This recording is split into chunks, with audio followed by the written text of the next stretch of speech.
Good evening guys, for today's video ay magluluto ako ng Bicol Express at nilagang karne ng baboy for today's hapunan. So ayan, yan ang aking prepare na aming hapunan.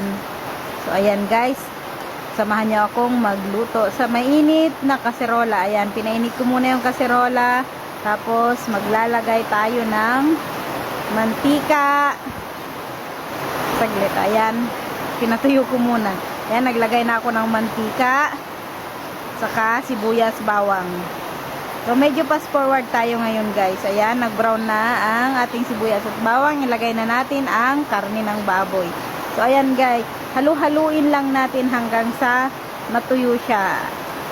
Ganyan lang, mekos-mekos lang natin. Lagyan natin ng pampalasa, magic sarap at paminta. Hindi na muna ako naglagay ng asin guys, kasi nga maglalagay tayo ng alamang. So ayan lang, halu-haluin lang natin, imekos-mekos lang natin yan at ikiwar-kiwar.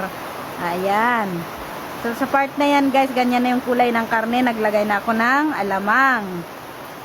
Yan, yung bango ng alamang, bagay na bagay to sa maulang gabi. So habang nagluluto ako dyan, ay naamoy ng aking anak at tinanong niya, akala niya alamang lang ang aking ginigisa. Sabi ko, nagluluto ako ng Bicol Express. So ayan na guys, halu-haluin lang natin hanggang sa magganyan. So ayan na ang aking nilaga, hindi ko na pinakita. Ayan guys, nailagay ko na yung gata at naglagay ako ng magic sarap ulit. So ayan, fresh milk, ay yung ano lang binili ko, yung fresh milk na naka-pouch. Okay lang yan. Yung may mga brand naman dyan, hindi tayo pwedeng mag-name ng mga advertise. Advertise talaga. So ayan ang nilagang nilagang baboy. Kahit gaano tayo kapagod galing sa trabaho, pagluto pa rin natin ang ating pamilya. So ayan guys, pag sinisipag akong magluto at mag-video, ayan. Pero sa kanin, pagdating ko nakaluto na yung aking panganay. Ayan na guys, ganyan na yung texture niya. Antayin lang natin siyang lumapot hanggang malambot, kasi yan, lumalambot na yan kahit konti lang ang tubig na nilagay ko kasi bata pa yung baboy. So ayan guys, ganyan na itsura. Naglagay na rin ako ng siling panigang, yung green.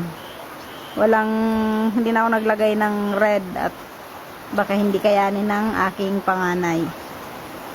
So ayan, habang nagluluto ako dyan guys, sobrang bango. Bicol Express. Ayan, first time kong itry na iluto. Kanina, pinanood ko muna kung paano siya iluto. Then, madali lang naman pala. Kasi yung natitikman kong Bicol Express sa mga restaurant, medyo hindi ako satisfied sa luto nila. Kaya ayan, nagluto na ako. Ayan, ang aming nilaga. Ang gusto nung anak kong babae, ayaw niya ng Bicol Express, kaya yung 1 kilong karne hinati ko para naman makapag-ulam siya. So ayun, gusto niya sinigang, ayaw naman niyang bumili, kaya nilaga na lang ang bagsak. Ayan, ang aming hapunan, malapit na siyang maluto guys. At habang paluto na, ay sobrang bango, nakakagutom. Sabi nga ng anak ko, masarap daw. Excited na si kuya dyan habang naamoy ang aking niluluto. Ayan guys, luto na. Patayin na natin ang gasol at maghapunan na. Let's eat.